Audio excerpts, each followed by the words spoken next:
All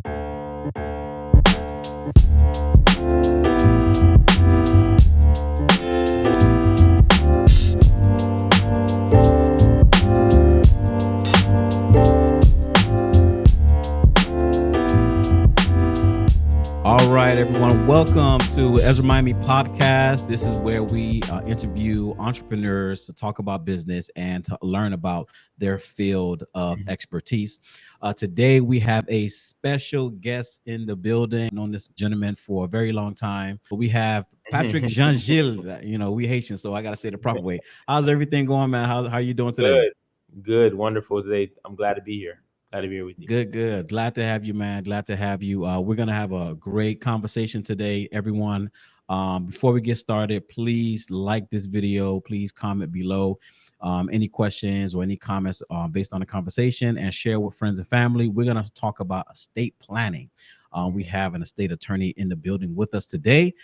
So we're going to get straight into it. Patrick, Jean-Gilles, tell us a little bit about yourself, where you're from, your background and everything. I mean, I'm born and raised in Miami. Parents originally from Haiti. 39 now, married, 3 kids, beautiful wife. I served the Dade and Broward community primarily. I mean, all throughout Florida, but primarily Dade and Broward. I graduated from law school in 2010, but since 2012, been on my own and been dealing with probate and different cases of that sort. When it comes to like being an attorney, it's like where we call it a practice. So wherever areas you're working in, that's kind of like your area of expertise. So when I first started out, I was doing, you start off, I came out in 2010 during the market had crashed, things were bad. So I started off doing what they call door law, which is just taking different things. Everybody comes to you with different areas. So you'll take those things on. But I always had an interest in probate and estate planning. And so I really focused in on that area. So that's been my main area. I do other things, but that's the main area that I focus on. Gotcha. I've been watching Suits. It came out on Netflix. So now I feel like I'm a lawyer right now, man. So when you said the door law, like just trying to get your footing and figure out, your lane, I understood that, man. And that's great for you, man. You said 2010 and you had your practice 2012, correct? Yeah. Okay. Well, great, man. Almost 20 years, man. No, 10 years. 10 years. Yeah, 10 years. Well, congrats, man. Congrats. I mean, what got you interested into that field, into law? Your early memory of your interest and passion in law. It's interesting. Some people have a passion, like they know what they wanted to do when they were children. Not me. I was undecided. I was in college, second year, trying to figure out, God, what am I going to do with my life? Like, what am I going to do? And so it was kind of a pull to go to law school. And then even going into law school, didn't know if I really would like it. Fell in love with the practice. Not even sure what area I would focus in on. And I think it's just been a burden to help people. So like I mentioned, one of the first cases I took on just to help someone was that they were going through a foreclosure, but the father, whose name was on the mortgage, had passed away. So they needed to go through probate to get authority to be able to just deal with the banks. So that kind of, just doing that, even pro bono, just doing it for free, just got me more into this area. And so since then, just the love for just helping people. And this has been the area that I feel is my lane and my calling in terms of how I help people. That's great, man. Being an attorney, being able to do that and being able to help a family in that type of situation, having someone like yourself who has the skill set, who has the credentials. I'm assuming it was the person were they Haitian or Haitian American? Yeah. Okay. Yeah. Helping our people. Like, it's just like, was it just did you feel something different in that scenario more than just, hey, I'm just helping a client? Was it something deeper than that? I think with all my clients, I tend to feel like you hear their story, you hear what they're going through, and then you kind of have a passion for trying to help them resolve their situations, Right, and a lot of times when people are dealing with death, life and death, those times are so crucial. People have to make so many decisions, on their, the personally, with their family, so many things come into play. So at that time, to have an attorney to come in and help you in that situation, I feel like it can be like basically a blessing, or it could be a huge burden, depending on how you situated your life and how you set things up or not. Right. And since that was your first area of expertise when it comes to probate, let's dive into that. What is probate? What's the advantages? How should we handle something like that? Okay, so probate, when you hear the word probate, it's the legal process, right? So basically, just to break it down, make it clear, it's the legal process where the courts are transferring and deciding on everything that when someone dies, who does it go to? Who's going to inherit Gotcha. basically their assets? So if whether it's funds, that money that's left in a bank account that had no beneficiaries listed on it, or whether it's property that they're, the person who's named on the property is now passed away. And so now the question may be for the mortgage company or for those who are living in houses, well, who owns this property? So it's the court process, going to court and having the court legally give an order determining this is who are the heirs and the rightful heirs of what those assets are. That's good. It's almost like, back in the day, somebody dropped money. Like, okay, whose money is this, right? It's Yeah. trying to figure out, okay, whose money is this, right? And it could be anyone can say it's their money, but we have to really like trace back to see, okay, this belongs to this person. So if that was just an analogy that just popped up in Yeah. my head No, because it's a good analogy because it's kind of like, because a lot of times what happens is, if you, and this is just if you don't properly plan, like if you have an estate plan and let's say you set up, like, let's just do it basically. If you have a bank account and you put on the bank account, here's who I leave the money to as my beneficiaries, right? Mhm. So then the bank already knows, okay, this is who are the beneficiaries. The bank knows, okay, so the person died. All right, they have this money here. It's who it goes to. Now, if someone passes away and they didn't have any beneficiaries, right? But let's say three, a cousin, an aunt say, oh, that money should be mine. Oh, I pay this, I pay that. The bank wouldn't know what Yeah. to do with it. So the bank doesn't want to be sued. They don't want to be responsible. So they're going to say, wait a minute, you need to go to court, go through Mm. probate, get an order from a judge saying this is who I should give the money to, and then that's how they'll operate. So that's why it's a legal process of transferring the right and getting the rights transferred over to the person. That's a good way of explaining it. Okay, so probate is where those decisions are made, right, in a Yeah. legal way. Yes. So explain to us, you just mentioned about estate planning, right? Explain to us what estate planning is. So I know that it's a way to avoid probate, or if you do go to probate, you have the proper documentation. But how would you explain probate to us? So estate plan. Yeah. So Estate planning to us. just think of it as it's your plan. So when you Mhm. pass away, what's the plan you left in place for all of your assets, or even like let's say you have minor children, your children. So it's kind of what's your plan basically. So in Florida, if you don't do any estate planning, there's the law, the statute, right? 732. There's a Florida statute which it's set up to say, okay, if someone dies, here's what we will do next. Here's who's going to get their assets. If you make Mm. an estate plan, you're saying, okay, no, here's what I would want to happen. If you don't make a plan, then basically the government, the statutes, the Florida law, it already establishes here's what would be the plan in that case. So when Mm. we talk about estate planning, we're talking about, okay, you coming up with yourself with, okay, if I were to pass away, who would I leave the house to? Who would I leave my money to? Who would I leave? If I have a business, how would I come up with a succession plan for who would take over the business? So estate planning, just think of it in terms of, okay, this is my plan for all of my assets or the people I love on what would happen in the event that I'm no longer here when I move on. That's good, Patrick. So you talked about assets. What about children? How Yeah, how does children play into the probate? aspect of it, right? Yeah. So Yes. very important. So no one wants to pass away. No one wants to pass away before their children are adults, But Hmm. unfortunately, sometimes in life, you could pass away and you could have minor children. Someone can leave minor children. Now, the law is clear in Florida where a minor child cannot, like, basically, if there's a large sum of funds more than 50,000, um, the child wouldn't have access to those funds until they're 18 years old. Mm. Children can't sign contracts, right? Children can't mortgage a property, right? All those things can't be Right. done. So what would have to happen is you would have to, while you're still alive, you could have a plan, put it in a will, and say, okay, here's who I would elect to be the guardians of my children in the event something tragic were to happen and I was no longer here to basically take care of the kids. The other thing some may do is they may create trust. You may hear a lot of talks about trust, which Yes. can be very helpful as well because trust can avoid probate. But with a trust, you can also say, okay, if I have, like, let's say, funds of money or assets, I can put them in a trust and I can have a trustee who's in charge, and basically they're basically managing the property or the assets until, and the trust would lay out the language in there. I would leave it to my children or for the benefit of the children if there's minor children. So there's things you can do to plan ahead for, God forbid, just to, in the event something like that were to happen. And that's good. So, a lot of people talk about that, have a will, have a trust, right? What would you say is the difference between having a will or having a trust?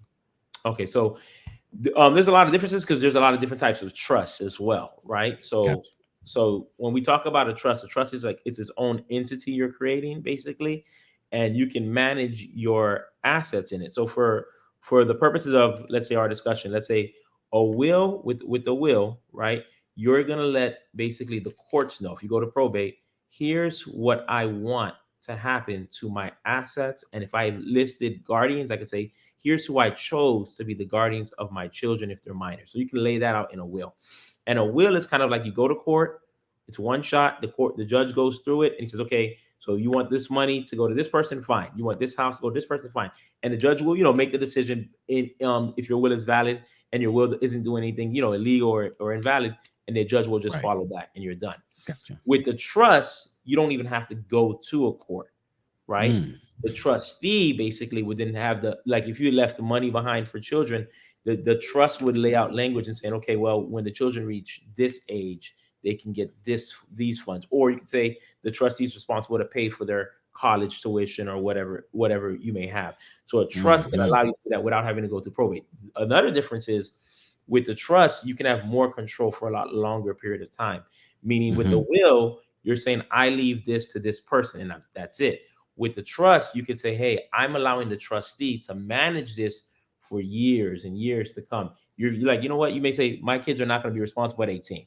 So I'm not going to leave them money at 18. Hold it on to the trust till they're 35 and then give it to them. So you can do you have a lot more control with it. Now, a trust is way more expensive also than a will and a trustee is like a job basically. And so you're basically have someone with a job for years after you've passed away. Whereas with the will, you're just telling the court, if I pass away, here's who I leave my assets to. Does that make sense? Yes. So, because I know you said a trust is more of a entity, right? A will is more of it's a direction both, kind of like for the court in terms right. of when Gotcha. you're in probate, here's how I wanted to divide my assets and here's who I wanted to leave in charge. Right. And you mentioned the trustee. So would the trustee, a trustee could be a family member or just an individual that you would pick. Could the trustee be an attorney, or is anyone could be the trustee? Yeah, even the bank. Some people leave it in terms of like an officer with the bank or bank as the trust, and they will manage the trust and the trust funds and things of that sort. So yeah.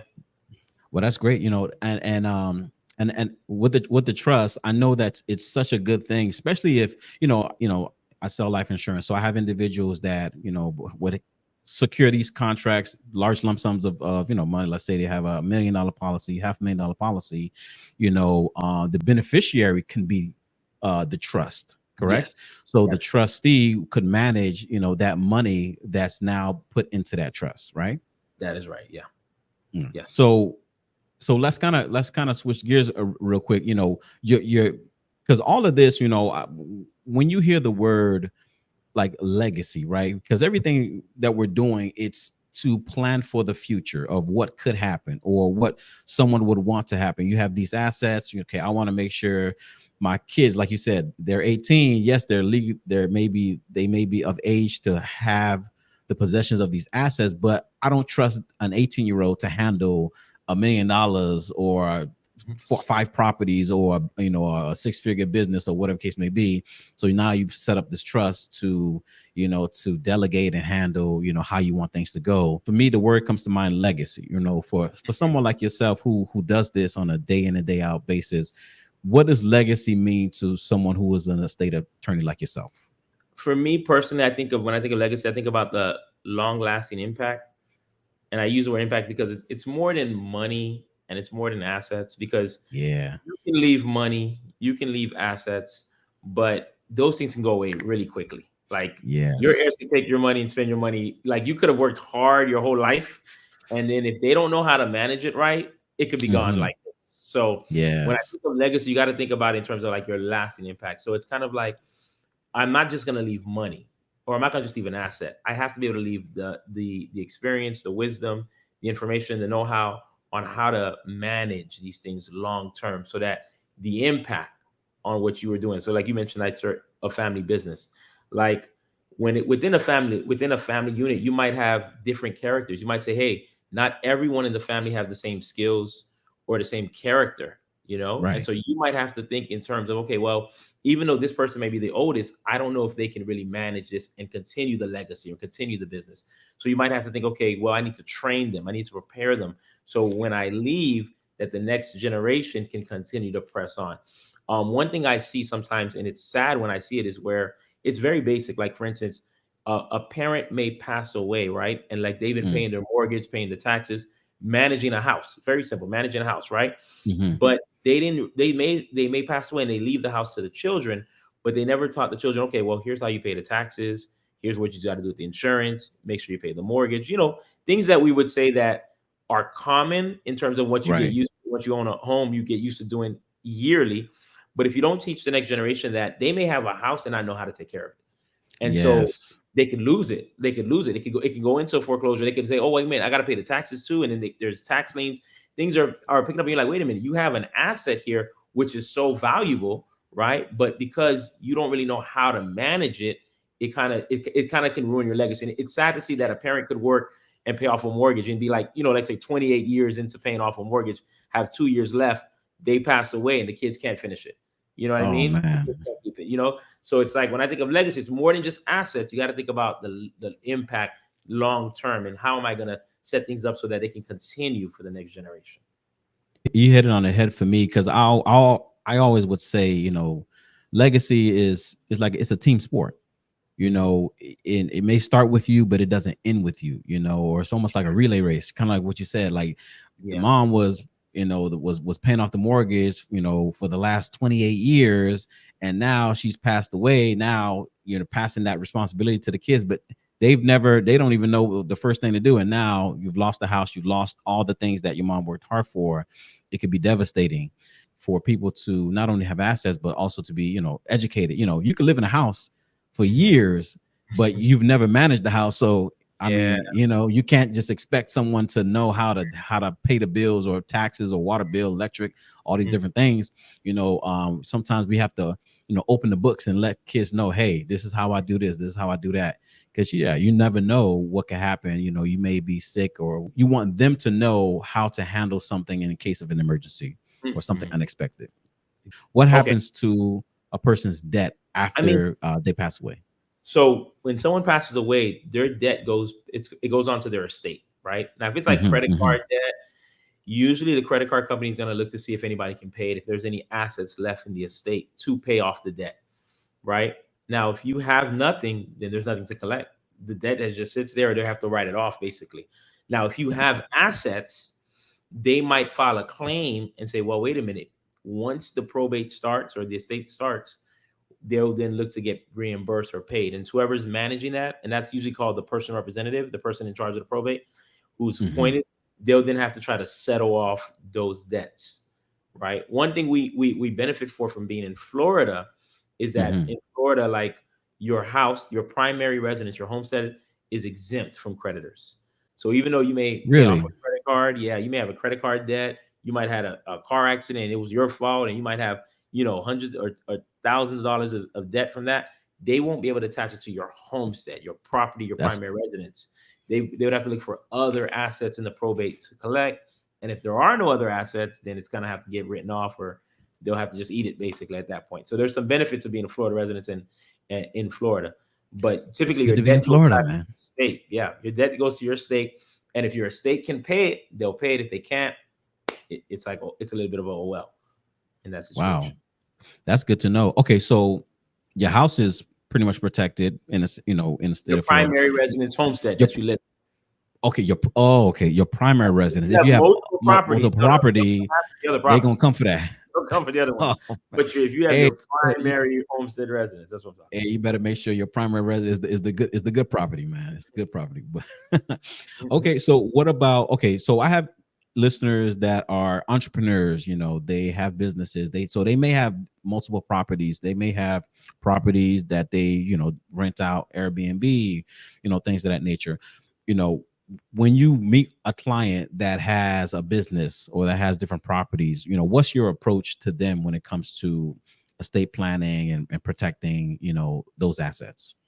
So it's twofold, right? Because you mentioned estate plan, but there's also like a business aspect to it, right? Okay. So if they have multiple properties, the properties, are they in their name is going to be a question, or in the name of a business, right? If Mm, they're in the name of a business, then basically you want to make sure that they have what they call a succession plan for that business. The business itself may have its own agreement in terms of who takes over the business in the event that the CEO, right, of the business or whoever's in charge passes away, who would be next in line, and they could have mm. different states so that the business can kind of continue, A even succession though plan. that's yeah, the business succession plan in terms of the business Mhm. will continue even though the person passed away. Now, if it's a business and let's say it's really a sole proprietor, or it's just one person, at that point, then really the will, what you had in your will, is going to come in, because if there's no other members, it's just you, and you're the only person who's on all the accounts, on everything, and then you pass away, and no one else can Right. run that business. So it's kind of like then the personal representative, whoever you put in your will, they could then basically step in that role for temporarily to try to close down or wind down the business. So it really kind of depends on Mm. the person and their structure. Is it a business where it has to be them to run it, or no one else can do it? Or do they set up, like we talk about legacy, where others have learned the trade, others can keep it going, others can step in? So that's the question about what's their plan, what's the long-term plan for that business. Let's say, for example, the trust, it has the instructions. Hey, I want the business to go to my daughter or my son, but they need to have certain credentials, or they need certain experience. Okay, once they graduated, or once they get this certification or the credentials to operate this business, I want them to run it. Kind of have someone manage it until the kids are of age to run it themselves. It depends. It really depends on the Okay. situation, on what it is. We'd have to sit down to look at it, because, like I said, some businesses are in there. It's its own entity. It's its own LLC. It's not necessarily in your trust, because, like I mentioned, there's different types of trusts, right? Gotcha. So the business might have its own LLC Is or its own, corporation, corporate documents separate from the trust. So it really depends on the situation. But right. something can be done if it's like a sole proprietorship, or if it's part of the trust. If it's something like, let's say, it's a bunch of properties that are just being managed, and the properties are just in the trust, or part of the trust, and the trust, and all the person has to do is just basically, you're going to have the trustee continue to rent the properties out until such time that the children are old enough where they'll take on the responsibility of managing the trust. So things are like that. I've seen that, and that can be done. But it Gotcha. depends. Like the answer would be, it depends on what's going on. Gotcha. Okay. So in your line of business, what would you say, Patrick? And I mean, these are some great. You dropping some gems here. What would you say is one of the major skills that has helped you be successful in this industry? I think I'm still striving for success, to be successful every day. I think one of the skills, they say, one of the best abilities, they say, in sports, right? Your best ability is your availability, right? Available. Oh yeah. Right. And so it's showing up, being consistent, trying to just continue to work at it each and every day, and just grow and grow and grow. I think that's the main thing, because I think when you start off, you think you don't know anything. When you start off in any practice, you're just kind of learning it, and you just continue to Hmm. just continue to be dedicated. Don't ever quit. Don't ever give up. Just keep pushing, keep showing up, keep learning, keep growing. And you just continue to, eventually it just grows, and it takes its on, like it's like, even with a lot of businesses, you start off, it's word of mouth. You do a good job for this person, and they go to another person, it goes to another person, so it takes on in itself. Right. You build that reputation. Mhm. Right. Yeah. Who would you say has helped you? Have you had any Oh, mentors, or is there someone that you looked up to in your industry? oh, yeah, absolutely. A lot of mentors. You don't get far without mentorship. Several Mhm. attorneys. I remember, like, there was an attorney. His name was Bart Chepnick. He's not too far from the North Miami area. He actually, when I came in, I was looking for a job. Basically, that's what I was looking for. And he told me, "Why don't you start your own thing?" And he showed me how to start it off, and he just kind of helped push me, because I never had the Mm, mindset of being on my own and having my own practice in the beginning. I was gonna just looking for a mm. job to work for someone, but I was pushed. I had another attorney. Her name was Sherry Romano. She said, "Hey, you get a case, I'll work the case with you." In the beginning, Wow. and so she said, I'll walk you through it. So those things were invaluable. They help you start off. It helps you build confidence as you're growing in that field. So I had a lot of mentorship throughout the time. Other attorneys who are older, like Stanley Lewis, another attorney, good friend of mine, who always, anytime you had questions, you can go to them and say, hey, have you seen something like this before? How would you handle it? And get advice and keep pushing on. So there's been a lot of great mentors, that helped me along the way. When you see, like, there's a lot of things that you see on the news, right? You see these celebrities, some people, they don't, and you find out they make millions of dollars, or they're so successful, but then when they pass away, you realize they didn't have a will, or they didn't have a trust, or they didn't have certain things in place. What goes through your mind when you think of about something like that? Well, I'm a probate attorney, so when I hear that, I'm like, man, I wish I had that case. Oh yeah. Yeah, because now they got to go to court. Jokingly, right?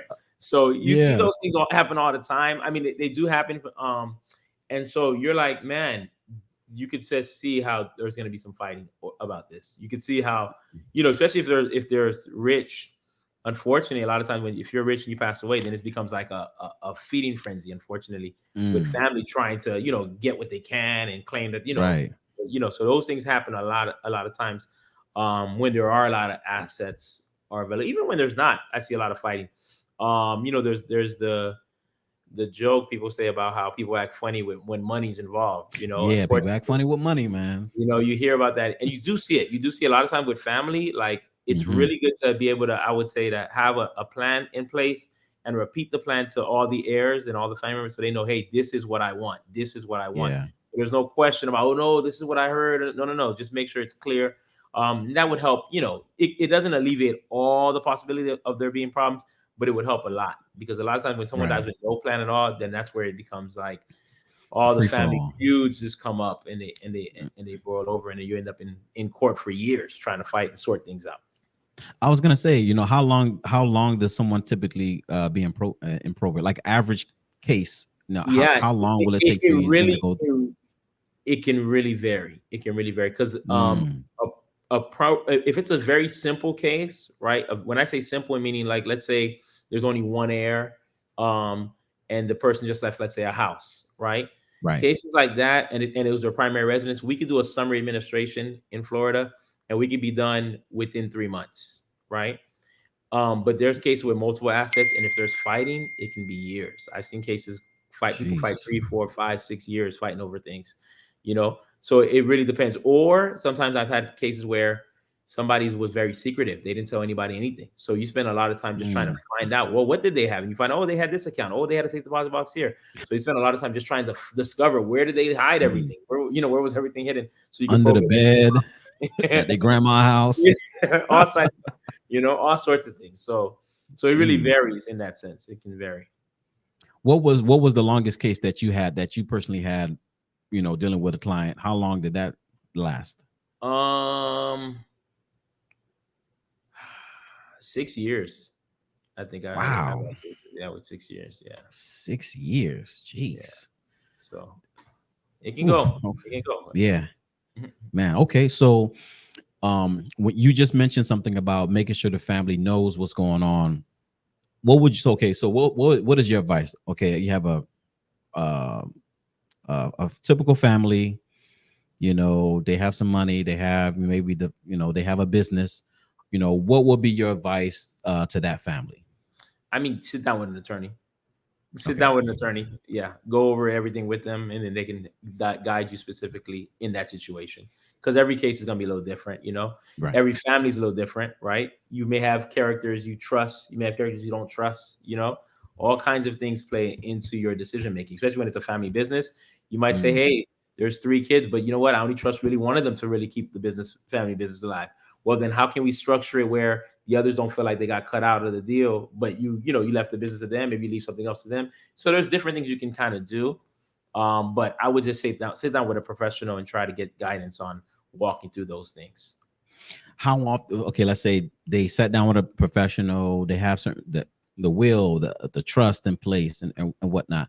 How often should they revisit and update it? Should that be yearly, every 2 years? Major changes. If there's major changes that occur, like Okay. death, divorce, Mm, remarriage, more children, or things like that. Things can change. So if major things have changed, then you may want to speak with an attorney. Say, okay, um, I need to update my will, or I need to update the trust or things of that sort. Because in the will or the trust, there are some provisions we put in that are built in, just for like life continuing. Like for instance, we may have a clause that says, let's say for instance, you said I'm leaving everything to my children. You could leave it broad enough to say even if I have more children, they're included. So that you don't have to God, necessarily wow. and update the will. It'll just cover all the additional children. So there's ways you can do it that way. But if there's a major change, like a divorce, a death, an untimely death you didn't expect, and you left something specific to that person, and you don't want it to go to the residual, based on what you have, you want to change something, then I would speak Right. with an attorney and update it at that point.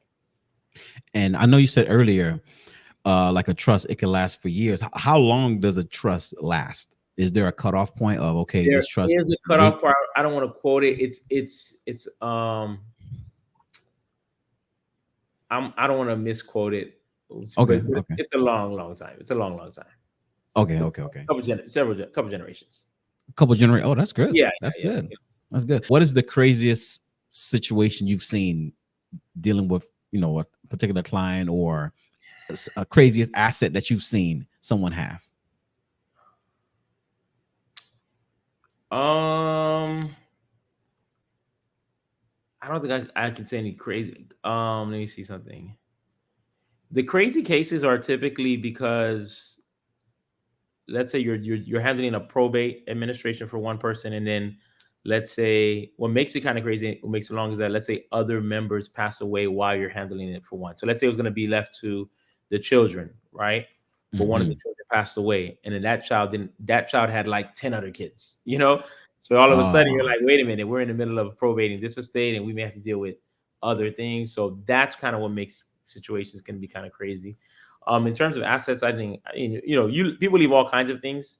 So nothing. I don't think I haven't seen anything too strange. I think it's just sometimes you're just surprised. Like if they leave like gold, you know what I mean, like gold bricks or things of that sort, things like that sort. Wow. But you can put a lot of things in a will or in a probate. Nothing that I would say is too shocking. Any last words you want to leave with the people when it comes to probate, estate planning, will, trust? I mean, I'm available if anybody has any questions. You can give my number 305-432-4673. Like I said, it's more, I think the best thing one thing I would say for our community, sometimes people are afraid, like what I've experienced in the Caribbean community. Sometimes people are afraid to start setting things in order because they have a fear or misconception that, if I write a will, then that means I'm going to die, right? If I do something, that means, Yeah, man. What like is that? misconceptions. So just preparing does not mean that you're like calling it to happen or anything like that. It's just a matter of you just being prepared for anything. Just kind of like when you pay car insurance, monthly. You're not saying I'm going to have an accident the next day I paid my car insurance, but you just want to prepare for in the event that happens, and when it comes to life and death, we know that these things are certain. We are going to die. So it is important. And if you start off early and you prepare, just know that it's probably cheaper when you prepare earlier than if you just leave it to the end. Yes. Thank you for that. Forget it. We gotta get rid of this superstition. Mm-hmm. We gotta prepare. We gotta plan, because if we love our families, if we built something, we want to make sure that we could pass it on. We want to make sure that we have things properly structured. So that, yes, great advice, Patrick, man. Thank you so much for your time. I know a lot of people have gain a lot of knowledge, a lot of gems. Do you do any like webinars or trainings or speaking engagements, anything like that, or no? When I'm asked to speak, like I spoke at a couple of churches recently. So when I'm asked to speak, I do. Okay. And when it comes to our community, we'll say, and I recently spoke at my own church, actually, in our community. And one of the areas we spoke about, we spent a long time with, surprisingly enough, was the concept of co-signing, right? Where people are co-signing for each other on properties and things like that. And then the co-signer dies, and how complicated these things can happen. So one of those things I should have said that earlier, is just to make sure have the community aware, like, because a lot of times I know in this day and age right now, how hard it is to get a house or, yes, for a mortgage, like, with the rates are being as they are. Sometimes people say, hey, let me get a friend to co-sign for me. Well, if you don't make a plan for that, understand that by that person say, oh no, they're just signing. No, they're not just signing. Once they sign their name on your property, they own your property with you. You know, they sign the Wow. mortgage, they sign the title, they're on the title with you. So you may say, well, they don't pay the mortgage every month. I pay, I live there. But because they co-signed, they now own Mhm. it. So if they were to die, their children could come up and say, hey, that's my house too. That Ooh. can be kind of complicated. So you want to like just to educate people to be aware of these things so that they can make sure they plan effectively so that if you have co-signed, if you already made the, you already co-signed, there are things you can do, speak with counsel, speak with attorney to make sure that you're not in a situation. Don't wait till it's too late and then it becomes a head Mm.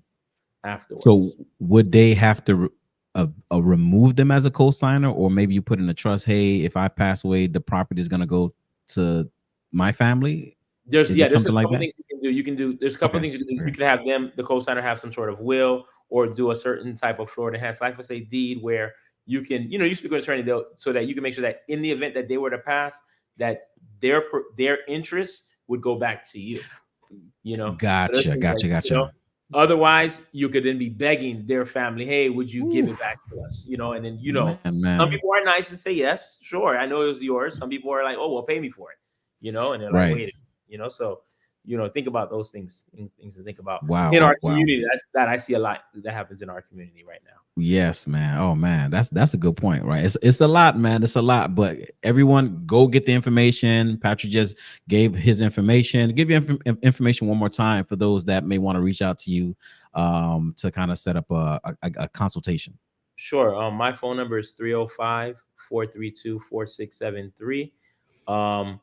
My email is patrickjg@live.com.